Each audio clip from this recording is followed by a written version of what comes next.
ایک زمانہ آیا کہ قریش کے ظلم و ستم اور جور و جبر اتنے زیادہ بڑھ گئے کہ کمزوروں پر جو ظلم ڈھاتے تھے، زیادتی کرتے تھے، وہ دیکھے نہیں جاتے تھے۔ تو سیدنا صدیق اکبر شہر مکہ کو چھوڑ کر کے مکہ سے باہر جا رہے تھے۔ راستے میں ابن دغنہ ملا، یہ قریش کا سردار تھا، اور اس نے کہا کہ آپ کدھر جا رہے ہیں؟ تو آپ نے فرمایا کہ اس شہر میں اب رہنا نہیں ہے جہاں جور و جبر کا رواج ہو، جہاں ظلم و تعدی پھیلتا ہی چلا جائے، جہاں شر کو کوئی روکنے والا ہی نہ ہو، تو میں تو اس شہر میں نہیں رہنا چاہتا۔ تو ابن دغنہ نے آپ کو روک لیا، اس نے کہا میں آپ کو نہیں جانے دوں گا۔ ان مثلک لا یخرج ولا یخرج، آپ جیسا شخص کبھی بھی شہر سے باہر نہیں جائے گا اور نہ اس کو نکالا جا سکتا ہے۔ جناب سیدنا صدیق اکبر رضی اللہ تعالی عنہ کے بارے میں گواہی ایک کافر کی سنیے جو دھرم میں، عقیدے میں مخالفت رکھتا ہے، لیکن سچائیاں تو سر چڑھ کے بولتی ہیں۔ اب ابن دغنہ سیدنا صدیق اکبر کو بازو سے پکڑ لیتا ہے اور واپس مکے کی طرف چلتے ہوئے کہتا ہے فَإِنَّكَ تَكْسِبُ الْمَعْدُومَ، اس لیے کہ جس کا کوئی کمانے والا نہیں، ابو بکر تم اس کے کمانے والے ہو۔ تم اگر تاجر ہو تو تمہارا مال تجارت جب بکتا ہے تو غریبوں کے چولہے جلتے ہیں، تو تم اگر چلے گئے تو غریبوں کے چولہے بجھ جائیں گے، شہر میں اندھیرا ہو جائے گا، لوگ فاقوں سے مر جائیں گے، تمہیں نہیں جانے دیں گے۔ دوسری بات وَتَصِلُ الرَّحِمَ، تم صلہ رحمی کرتے ہو، تمہارے رویوں کا جمال اور تمہارا طرز معاشرت اتنا خوبصورت ہے کہ لوگ رشتہ داروں کے ساتھ رویہ کیسے کرنا ہے تیری چوکھٹ پہ آ کے سیکھتے ہیں۔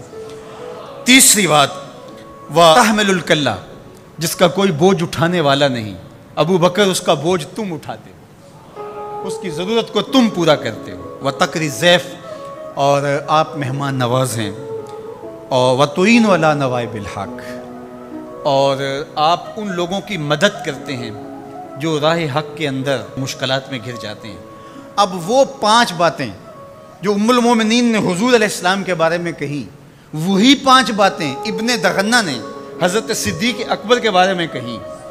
تو اب یہ سمجھنے میں کوئی دیر نہیں لگتی کہ حضور نے اپنے غلاموں پہ اپنی سیرت کا رنگ چڑھا دیا تھا، اور ایسا پختہ رنگ تھا، ایسا پکا رنگ تھا جس کو کافر بھی دیکھ رہا ہے۔ وہ رنگ دور سے ہی دکھائی دیتا تھا کہ ابو بکر پہ بھی محمدی رنگ ہے، عمر پہ بھی محمدی رنگ ہے۔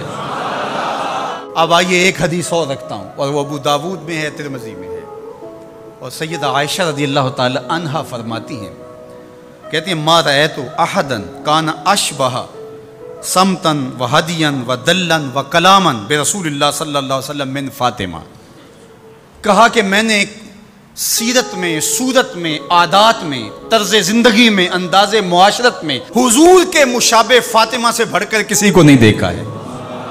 اگر حضور کی سیرت کا عکس کامل دیکھنا چاہتے ہو، اگر حضور کے جمال کا نقشہ مکمل دیکھنا چاہتے ہو، اگر محمد عربی کی تصویر دیکھنا چاہتے ہو تو وہ فاطمہ بنت محمد ہے صلی اللہ علیہ وسلم۔ ابو بکر صدیق حضور کے رنگ میں رنگے ہوئے، سیدہ فاطمہ حضور کے رنگ میں رنگی ہوئی ہیں، اور وہ بھی حضور کی تربیت کا عکس ہیں، اور یہ بھی تربیت کا عکس ہیں۔ وہ بھی حضور کا رنگ اور یہ بھی حضور کا رنگ، اور دونوں ایک ہی سینے سے پھوٹتی ہوئی شعائیں، ایک ہی چمن کے مہکتے ہوئے 2 پھول، ایک کا نام فاطمہ ہے اور دوسرے کا نام ابو بکر ہے۔ اور اگر کوئی انگلی اٹھاتا ہے سیدنا ابو بکر پہ تو وہ حضور کی تربیت میں نقص نکالتا ہے، اور اگر سیدہ فاطمہ تو زہرا پہ کوئی بات کرتا ہے تو وہ بھی سوچے بات کہاں تک جا رہی ہے۔ اس امت کو الجھا دیا گیا، اہل بیت اور صحابہ کو الگ الگ خانوں میں بانٹ کر کے اس انداز کے ساتھ پیش کیا گیا کہ جس طرح اہل بیت کے ماننے والے اور ہوتے ہیں اور اصحاب رسول کے ماننے والے اور ہوتے ہیں۔ ہماری محبتوں کا مرکز ذات رسالت مآب صلی اللہ علیہ وسلم ہے۔ اللہ کی محبت مقصود شریعت ہے، والذین آمنوا اشد حبا للہ، یہ قرآن بتاتا ہے ہمیں، لیکن یہ محبت بھی ہمیں اس در سے ملی ہے۔ تو اس لیے ذات رسالت مآب جب مرکز محبت ہوگی تو پھر یہ جھگڑا کبھی بھی نہیں ہوگا کہ میں اہل بیت کو مانتا ہوں اور صحابہ کو نہیں مانتا، میں صحابہ کو مانتا ہوں اہل بیت کو نہیں مانتا۔ میں تو کہا کرتا ہوں کہ صحابہ نبی کے در والے ہیں اور اہل بیت نبی کے گھر والے ہیں۔ ہم کہتے ہیں گھر والوں تمہیں بھی ہمارا سلام ہو، در والوں تمہیں بھی ہمارا سلام ہو۔